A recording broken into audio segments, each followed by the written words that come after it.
하나님의 말씀을 보겠습니다. 신약 성경 사도행전 19장 1절에서 10절까지의 말씀입니다. 아볼로가 고린도에 있을 때에 바울이 윗지방으로 다녀 에베소에 와서 어떤 제자들을 만나 이르되 너희가 믿을 때에 성령을 받았느냐? 이르되 아니라 우리는 성령이 계심도 듣지 못하였노라. 바울이 이르되 그러면 너희가 무슨 세례를 받았느냐? 대답하되 요한의 세례니라. 바울이 이르되 요한이 회개의 세례를 베풀며 백성에게 말하되 내 뒤에 오시는 이를 믿으라 하였으니 이는 곧 예수라. 하거늘 그들이 듣고 주 예수의 이름으로 세례를 받으니 바울이 그들에게 안수하매 성령이 그들에게 임하심으로 방언도 하고 예언도 하니 모두 12사람쯤 되니라. 바울이 회당에 들어가 석 달 동안 담대히 하나님 나라에 관하여 강론하며 권면하되 어떤 사람들은 마음이 굳어 순종하지 않고 무리 앞에서 이 도를 비방하거늘 바울이 그들을 떠나 제자들을 따로 세우고 두란노 서원에서 날마다 강론하니라. 2해 동안 이같이 하니 아시아에 사는 자는 유대인이나 헬라인이나 다 주의 말씀을 듣더라. 아멘.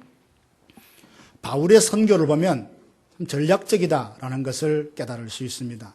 그는 중요 도시를 찾아가서 그 도시에 복음을 증거했습니다. 성령의 큰 능력과 확신으로 증거된 그 복음은 싹을 틔우고 열매를 맺어서 우상이 가득한 도시에 교회가 세워졌다는 것을 우리가 성경을 통해서 많이 알고 있습니다. 2차 선교 여행이 마무리될 시점에 사도 바울은 고린도를 떠나 안디옥으로 가던 도중에 에베소에 잠시 머무르게 됩니다. 며칠 머무르면서 회당에서 유대인들과 복음을 가지고 증거를 하는데 많은 형제들이 에베소에 좀 더 머물렀으면 좋겠다. 그렇게 간곡히 부탁하지만 만일 하나님의 뜻이라면 내가 다시 에베소로 돌아오겠다. 약속을 하고 그는 안디옥으로 갔습니다. 안디옥에 도착하자마자 그는 다시 3차 선교 여행을 준비하기에 이릅니다. 그동안 세워진 교회를 방문해서 믿음의 형제들을 다시 한번 격려하고 세우기 위해서 선교여행을 떠나서 오늘 본문에 보면 3차 선교여행 중 첫 번째 사역인 바로 에베소에서 복음을 전한 이야기가 본문에 나와 있습니다. 바울이 에베소에 왔을 때는 알렉산드리아 출신이었던 아볼로가 먼저 그 에베소에서 말씀을 전했다. 오늘 기록이 그렇게 나오고 있습니다. 아볼로는 일찍부터 주의 도를 잘 배운 사람입니다. 성경에 능통한 사람으로 알려져 있고 언변까지 탁월해서 많은 사람들에게 하나님의 말씀으로 영적으로 큰 유익을 주었던 사람입니다. 아볼로가 에베소를 떠나서 고린도에서 사역하고 있을 때 그때 바울이 에베소에 도착하여서 하나님의 말씀을 전하는 것입니다. 처음 바울이 에베소에 도착해서 믿는 자들, 믿고 세례받은 자들을 제자들이라 그러는데 오늘 본문의 1절을 보니까 그 제자들을 만나서 첫 번째 묻는 질문이 있습니다. 너희가 믿을 때에 성령을 받았느냐? 너희가 믿을 때에 성령을 받았느냐? 이 말은 그들의 영적인 상태를 정말 핵심적으로 간파하는 바로 그 질문이었습니다. 믿고 세례를 받은 자들에게 성령을 받았느냐? 이 질문이 왜 이런 질문을 했는지 그리고 이 질문이 오늘 살아가는 우리들에게 어떤 영적인 교훈이 있는지 함께 생각해보며 은혜 받기를 원합니다. 먼저는 바울이 에베소에 믿는 자리라 그랬어요. 제자들이라고 했습니다. 오늘 성경에 보면 세례까지 받았다고 했습니다. 근데 그들에게 뭐라고 말합니까? 너희가 믿을 때에 성령을 받았느냐? 이렇게 질문을 하고 있습니다. 에베소는 당시에 세대의 7대 불가사이라고 하는 아데미 신전이 있는 우상을 숭배하는 그런 도시였습니다. 바울은 그 에베소를 방문하면서 이곳에 복음이 심겨지면 참 대단한 영향력을 발휘하겠다. 기대하는 마음으로 그 도시에 가서 먼저 믿는 자들을 만났습니다. 그들을 만나서 바울이 첫째 느낀 것은 좀 이상한 것을 느꼈습니다. 믿는 자리라고 하면서도 그들에게 뭔가 부족한 것을 발견했던 것입니다. 그래서 그에게 묻기를 너희가 믿을 때에 성령을 받았느냐. 바울의 이 질문에 대해서 그들의 대답을 한번 보십시오. 2절 중반에 보면 우리는 성령이 계심도 들어보지도 못했다. 분명히 믿는다고 했습니다. 믿고 세례를 받았다고 했습니다. 여러분 믿는 일과 성령을 받는 일이 다른 일이 아닙니다.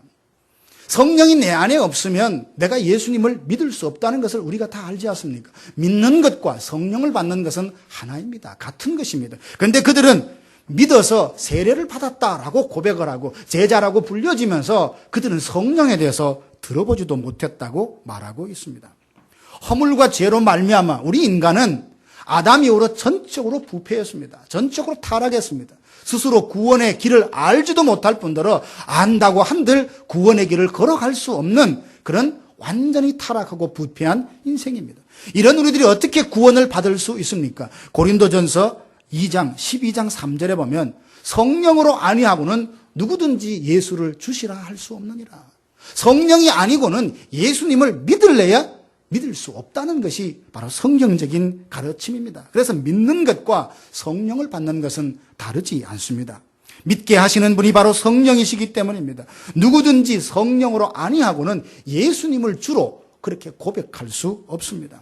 바울이 에베소에서 만난 제자들은 성령이 있는 줄도 모르고 살고 있었으니까 그들은 구원받았다 할지라도 성령에 의지하며 성령과 동행하며 그 능력과 지혜를 덧내버서 살았다는 것을 우리가 보장할 수 없으니 그는 결국 이름뿐인 그리스도인으로 그냥 믿는 그 자체로 만족하며 살았을 것이다. 충분히 상상을 할 수 있습니다. 이런 사람들 성경에 보면 참 많이 있습니다. 예를 들자면 사마리아에 있는 마술사 시몬 같은 사람이에요. 성령이 빌립의 마음에 감동을 주셔서 빌립은 사마리아로 내려가서 복음을 전했습니다. 그 성에 큰 기쁨이 있었습니다. 그때 빌립의 전도로 예수를 믿은 사람이 바로 시몬이라는 사람입니다. 이 사람은 마술사 출신인데 열심히 따라다니면서 자기도 그렇게 했지만 사마리아에 하나님의 말씀을 들었다 이런 사람이 있다는 걸 듣고 예루살렘에서 사도들이 내려가서 확인해서 가보았습니다.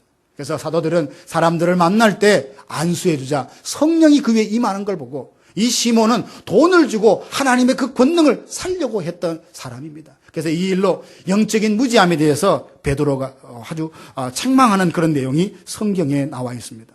로마 교회도 보면 이런 사람들이 있었어요. 로마 교회는 성경에 보면 역사와 전통을 자랑했던 교회입니다. 믿음이 좋다고 소문난 교회가 로마 교회였습니다.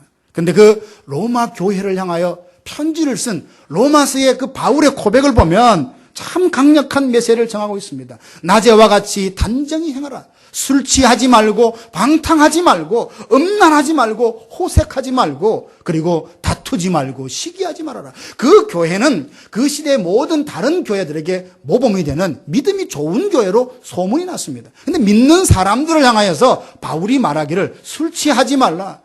탐욕하지 말라, 싸우지 말라, 다투지 말라, 시기하지 말라, 음란하지 말라. 이런 메시지를 들어야 하는 사람들이 로마 교회에 있었다는 것입니다.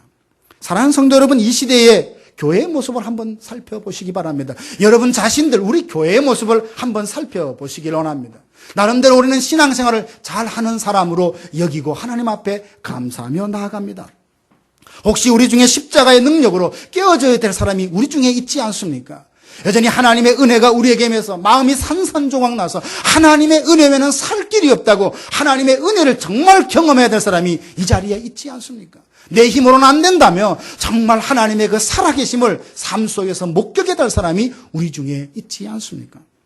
자기의 배를 하나님처럼 섬기고 십자가의 원수처럼 살아가는 사람이 혹시 우리 중에는 없습니까? 세상의 쾌락에 빠져서 내가 누구인지 그리스도의 영적인 정체성도 잃어버린 채 되는 대로 살아가는 사람이 교회 안에 얼마든지 있을 수 있다는 경고가 오늘 본문이 주고 있습니다. 너희가 믿을 때에 성령을 받았느냐? 이 진단은 에베소에 있던 사람들뿐만 아니라 오늘 이 시대를 살아가는 저와 여러분들에게 여러분 스스로가 물어야 할 질문입니다. 믿음의 눈을 뜨고 이 시대의 교회와 성도들을 바라보시기를 바랍니다. 우리 자신을 말씀의 거울에 비춰보고 나는 과연 믿음에 있는가, 견고한 믿음에 서 있는가 자신을 날마다 점검하며 주님이 기뻐하는 모습으로 한 걸음 두 걸음 나아가려는 이 몸부림이 없다면 우리는 나도 모르는 순간에 하나님으로부터 멀어지고 말씀과 멀어질 수 있는 연약함을 갖고 있는 하나님의 사람들입니다. 온갖 유혹과 시험에 넘어지는 무기력한 신앙인들이 참 많이 있습니다. 그러면서도 그 자체를 두고 안타까워하거나 나는 이렇게 더 이상 살아갈 수 없어. 하나님 능력 주십시오. 최선을 다해서 하나님의 영광을 위하여 살겠습니다는 영적 몸부림마저도 없다면 우리가 얼마나 안타까운 모습으로 하루하루 살고 있는 것일까요? 능력의 말씀, 생명의 말씀이 우리에게 주어졌는데 그 말씀이 생명이요 능력이라는 걸 정녕 알면서도 가장 힘들 때 나를 세워주는 그 말씀이 내 손에 있음에도 불구하고 내가 믿음으로 받아들이지 못하고 여전히 아픔과 고통 가운데 있다면 그 또한 얼마나 안타까운 일이겠습니까? 몸이 아픕니다. 고칠 수 있는 의사를 만났습니다. 그 의사가 진단을 하고 이 약을 처방을 해주고 이 약을 드시면 다 낫습니다 라고 처방을 해줬습니다. 그런데 그 약을 손에 들고 먹지 않는다면 그 사람의 병은 여전히 몸속에서 그를 괴롭힐 것입니다. 오늘 우리는 하나님 안에 있습니다. 하나님께서 우리의 모든 것을 용납하셨고 구원하셨고 기쁨과 자유함을 누릴 수 있는 하나님의 사람이 되었음에도 불구하고 생명의 말씀, 능력의 말씀을 오늘 우리가 갖고 있음에도 불구하고 이것을 내가 믿음으로 취하지 못하므로 여전히 우리의 영은 참으로 에베소에 있는 그 제자들 모습처럼 이름뿐인 그리스도로 살아간다면 우리가 하나님 앞에 나중에 서서 얼마나 부끄러운 사람이 되겠습니까? 어쩌면 제자라고 하지만 아데미 신전을 중심으로 우상을 숭배했던 에베소에 살았던 에베소 사람들과 오늘 이 시대의 그리스도인들은 별 차이가 없어 보입니다. 만약 아직도 영적인 유아기 상태에서 벗어나지 못하고 있다면 오늘 말씀이 여러분의 신앙을 다시 깨우는 나팔 소리가 되어서 하나님 앞에 다시 엎드려 구하여 하늘로부터 신령한 은혜를 받고 다시 한번 일어서고 새로운 귀한 은혜를 받는 우리 모두가 되기를 간절히 바랍니다. 한국교회 초창기에 세례문답을 했던 그 문답을 한번 본 적이 있습니다. 우리가 어릴 때는 학습이라는 것이 있었습니다. 예수 믿으면 한 6개월 동안 신앙생활 잘하나 그리고 6개월 동안 학습을 받고 난 뒤에 다시금 6개월 지나면 세례문답을 하고 세례를 주었습니다. 초대 한국교회에서 세례문답할 때 내용이 이런 것이었습니다. 이제 예수 믿는다고 해서 믿음을 통해서 그에게 세례를 주려고 하는데 문답을 이런 걸 묻습니다. 당신 예수님을 믿으면 당신뿐만 아니라 당신 가족이 다 순교할 수도 있는데 그럴 각오가 되어 있느냐라고 묻습니다. 그리고 최근에 복음을 받아서 너무 행복했는데 그 복음을 다른 사람들에게 전도한 일이 있느냐라고 묻는 겁니다. 신학교 입학을 위한 인터뷰가 아니라 세례받기 위해서 세례 주기 위해서 그들에게 문답하는 내용이 이런 수준이었습니다. 초대 한국교회는 참 가난했습니다. 힘들었습니다. 그렇지만 그 속에 성령의 능력이 폭발처럼 일어났던 그 이유는 그들의 믿음 수준은 사실 지금보다 훨씬 뛰어났다는 것을 누구도 부인하지 못합니다. 그러나 지금 우리들의 믿음을 한번 보십시오. 그리스도인의 정체성을 인식하고 과연 우리가 세상의 빛과 소금으로 살아가고 있나 뒤돌아보면 저 자신부터도 참 부족하다. 그렇게 살지 못한다는 것을 하나님 앞에 회개할 수밖에 없습니다. 성령에 의지하여 성령과 동행하며 살고 있느냐라고 스스로 질문하는 분. 너희가 믿을 때에 성령을 받았느냐? 이 질문이 에베소 교회뿐만 아니라 오늘 이 시대에 살아가는 그리스도인들이 스스로에게 자문해보고 주님 내게 성령 주심을 감사합니다. 그 성령과 함께 동행하기를 사모합니다. 그 성령의 능력을 내 삶 속에서 드러나기를 원합니다. 사모하는 바로 그런 모습이 우리 가운데 회복되어야 할 줄 압니다. 그러면 너희가 믿을 때에 성령을 받았느냐? 이 질문이 뜻하는 의미가 무엇일까? 받았다라는 것은 성령이 임했다는 말과 같은 말입니다. 성령을 받았느냐? 이 질문은 구원을 받았느냐? 이 말과 같은 의미입니다. 성령은 인격을 가지신 하나님의 영이십니다. 성부 하나님께서 계획하신 그 구속을 예수님께서 십자가의 지심으로 그 구원의 계획을 완성하셨습니다. 완성하신 구원을 성령께서 믿어지도록 믿을 수 있도록 우리에게 구속의 원리를 적용시켜 주시는 분이 성령님입니다. 너희가 믿을 때에 성령을 받았느냐? 이 말은 너희가 정말 성령을 통하여 예수 그리스도를 믿고 구원을 받았느냐? 이 질문과 같은 의미입니다. 제가 여러분에게 묻습니다. 여러분 정말 예수님을 믿으십니까? 믿음으로 구원받았다는 확신이 있습니까? 만약 이 확신이 없다면 다음으로 미루지 말고 예수 그리스도는 나를 위하여 십자가에 죽으심으로 나의 모든 죄가 용서되었다라고 하는 이 믿음을 가지고 구원의 반열에서는 여러분 모두가 되기를 주님의 이름으로 축원합니다. 우리 중에 어느 누구도 그 지옥에 가서 제발 이 땅에 있는 나의 형제들과 다른 사람들은 이 지옥에만큼은 오지 않게 하라는 부자와 같은 그런 고백을 하는 사람이 한 사람도 없어야 하지 않겠습니까?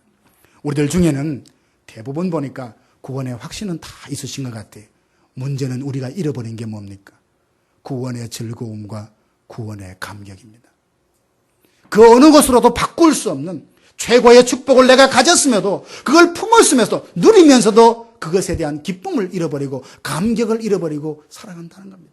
너희가 믿을 때에 성령을 받았냐, 이 말은 성령을 통하여 주시는 참된 기쁨이 내 안에 있느냐, 오늘 성령이 물으신다면 여러분 중에 이 대답 앞에 그래요, 나는 참된 하나님이 주시는 기쁨으로 살아가고 있습니다, 대답할 사람이 우리 중에 얼마나 있겠습니까?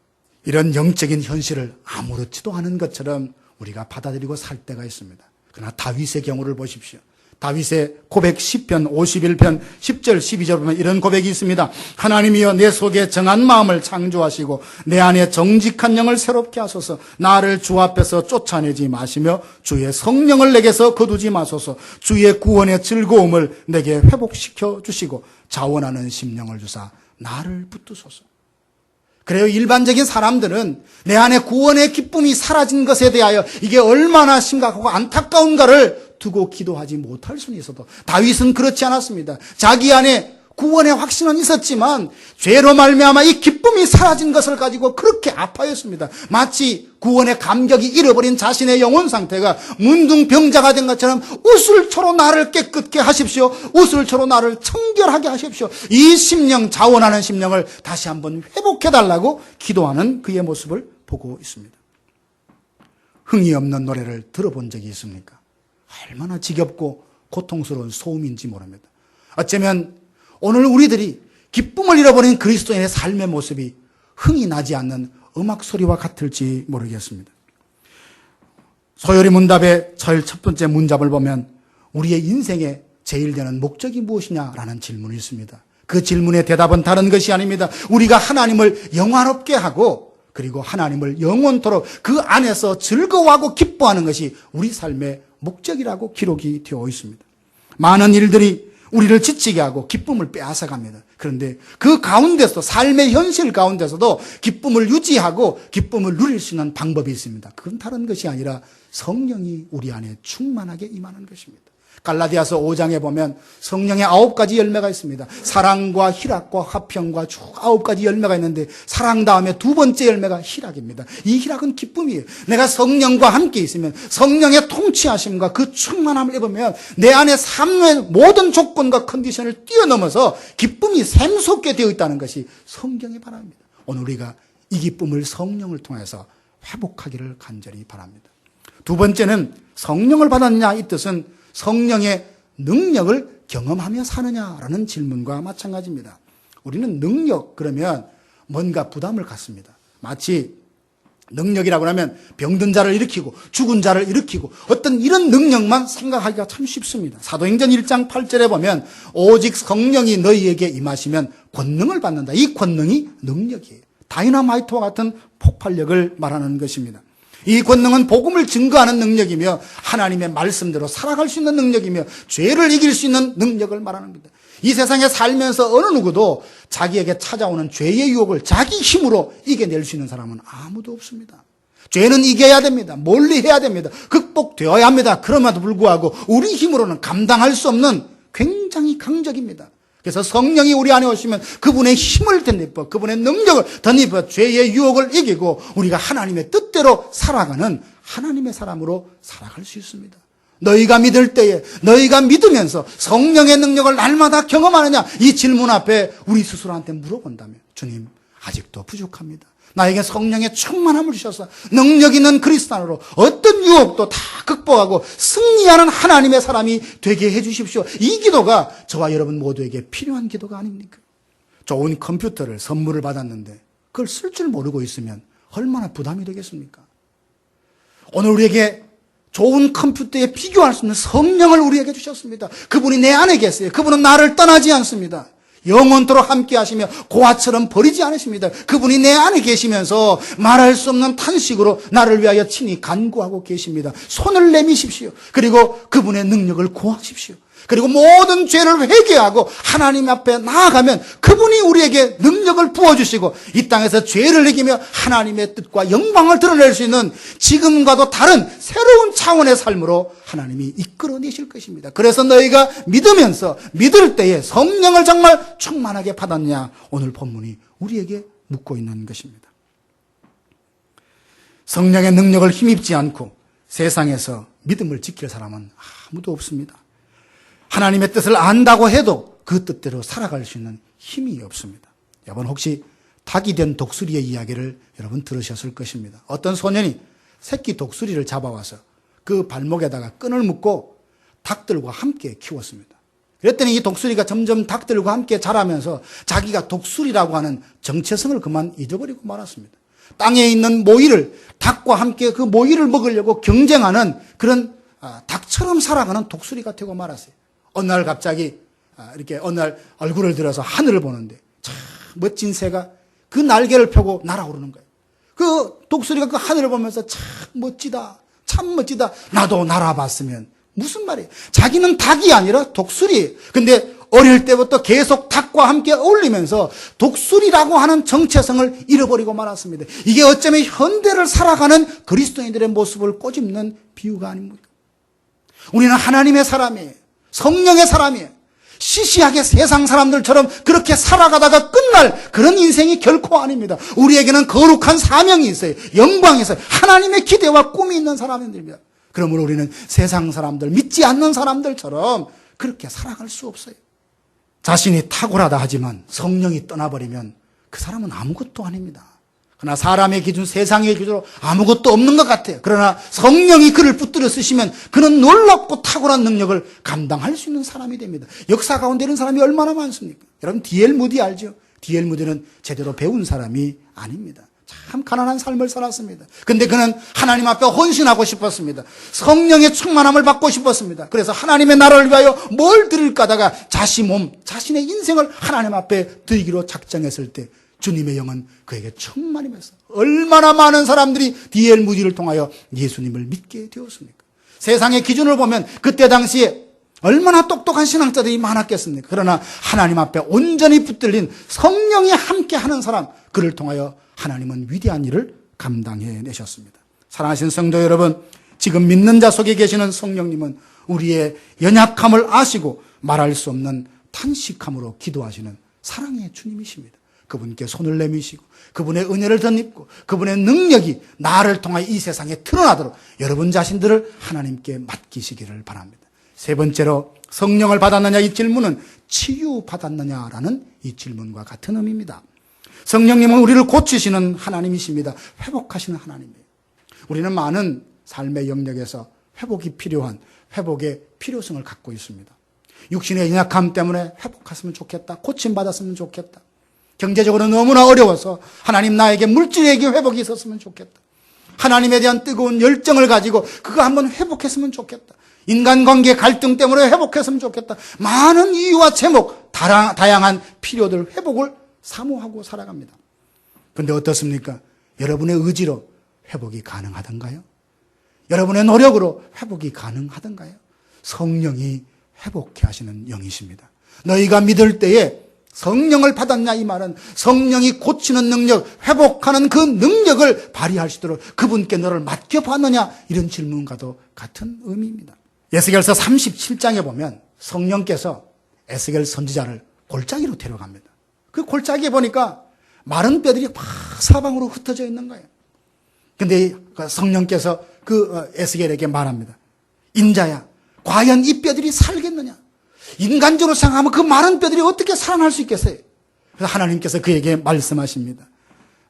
생기야 사방에서부터 와서 죽음을 당한 자에게 불어서 살아나게 하라 이렇게 외치라고 했습니다. 순종했더니 정말 그 말이 떨어지는 순간 성령이 그 골짜기로 마른 뼈들이 다시 한번 일어나서 큰 군대가 되는 환상을 보게 합니다.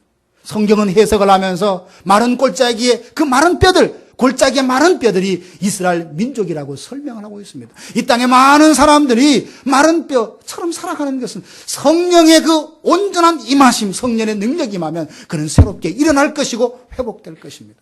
오늘 여러분들의 회복이 필요합니까? 여러분 스스로의 어떤 방법이 아니라 하나님께 여러분을 전적으로 맡기시고 그분이 여러분을 새롭게 하시고 연약함에서 강건함으로, 가난함에서 부유함으로, 갈등에서 화해로 하나님이 회복케 하는 이런 능력을 경험케 되기를 간절히 바랍니다. 너희가 믿을 때에 이 성령을 받았느냐?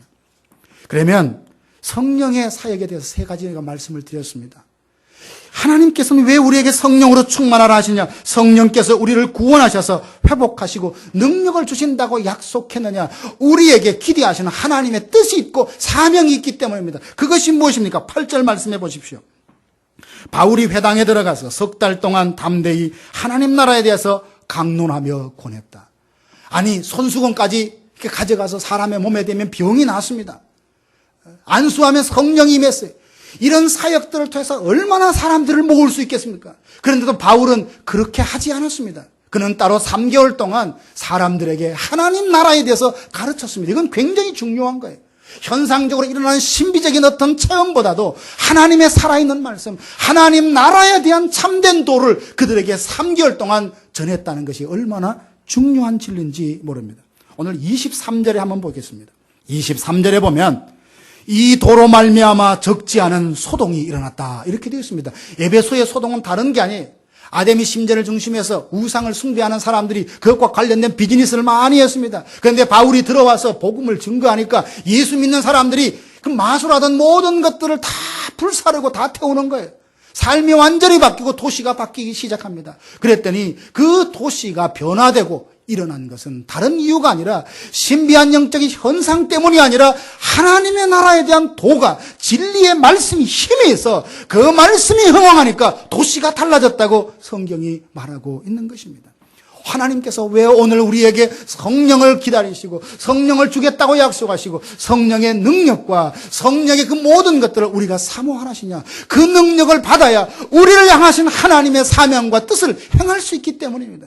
하나님 우리에게 큰 걸 기대하고 계세요. 많은 일들을 기대하고 꿈을 꾸고 계십니다. 비전을 갖고 계세요. 그래서 성령을 받는 사람은 환상을 보게 되어 있어요. 성령을 받는 사람은 꿈을 꾸게 되었어요. 하나님이 꾸는 꿈, 하나님이 보여주는 그 세계를 보게 되면 하나님 이 세상을 도대체 어떻게 만들어 가겠습니까? 내가 너를 통하여 이 땅에 하나님 나라를 확장해 가리라. 어떻게 가능합니까? 그분이 오셔야지. 성령이 오셔야지. 사랑하는 성도 여러분, 오늘도 우리를 통해서 놀라운 일이 일어나기를 기대하시는 그 하나님을 바라보시기를 바랍니다. 사망의 그늘에 앉아 죽어가는 하나님의 백성들이 있습니다. 고통과 상처로 눈물을 흘리는 신음하는 주의 백성들에게 가서 그들을 구원하며 그들로 하여금 예배하도록 세우는 일을 과연 누가 하겠습니까? 성령을 받은 저와 여러분들이 감당해야 될 하나님의 귀한 미션입니다. 그러나 실제로 너무나 많은 교회와 성도들이 이 거룩한 사명과 부르심에 무관심하게 있습니다. 조금 지나치게 설명을 한다면 배짱이가 그 여름에 겨울을 준비하지 않고 그냥 노래만 부르고 세월을 지내는 것처럼 어쩌면 오늘 우리의 영적인 현실이 그 배짱이와 같은지 모릅니다. 그러다 보니까 씨름하며 전투하며 영적인 어떤 투지를 가지고 세상으로 나아가서 하나님의 나라가 이 땅에 임하는 것을 보게 하고 확장시켜야 될 그리스도의 많은 사람들이 이미 전의를 상실하고 다 무장을 해제한 채 아무것도 하지 않고 언제나 내 위로 내 감정에 만족만 하고 살아가다가 어떤 일이 벌어졌습니까? 하나님의 영역, 하나님의 영광이 나타날 영역과 지역과 나라와 민족이 엉뚱한 곳이 그 자리에 차리 잡고 있는 세상을 우리가 보고 있지 않습니까? 에스겔서 33장에 보면 이런 말씀이 있습니다. 하나님께서는 적이 오면, 대적이 오면 파수꾼이 나팔을 불어서 경계하라 그렇게 했습니다.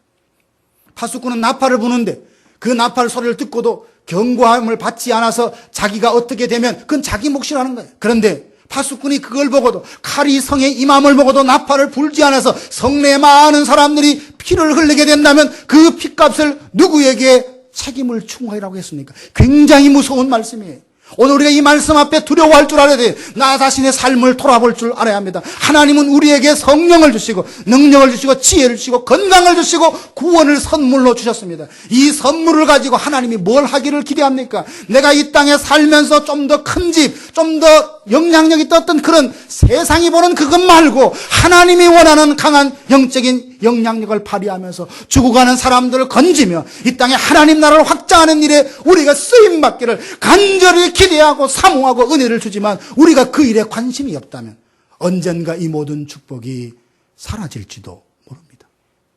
이런 두려움을 갖고 우리는 하루하루 살아야 합니다. 사랑하는 성도 여러분, 지금 이대로 살아가는 것에 만족하기보다 지금보다 더 풍성한 은혜의 세계가 있음을 꼭 사모하시고 그 영역으로 하나님이 이끌고자 할 때 기꺼이 성령님과 동행하시기를 바랍니다. 그러면 이전까지 상상할 수 없었던, 누리지도 못했던, 듣지도 못했던 신령한 영의 세계로 들어가 그분을 만나며 그분을 예배하며 그분을 찬양하게 하는 그 귀하고 영광스러운 날이 우리에게 올 것입니다. 창공을 날아오르는 독수리 같은 그리스도인으로 살아갑시다. 우리는 결국 이 땅에 있는 믿지 않는 사람들과 함께 살아가는 그런 사람들이 아닙니다. 고상하고 멋지고 거룩한 사명이 부여된 하나님의 사람들입니다. 그러므로 성령을 통하여 구원의 기쁨과 감격을 회복하고 그분이 주시는 능력을 회복하며 그리고 모든 상처와 고통으로 치유받아서 하나님의 나라를 이 땅에 확장하는 일에 우리 교회 모든 성도들이 쓰임받는 복된 날이 속히 오기를 주님의 이름으로 축복합니다.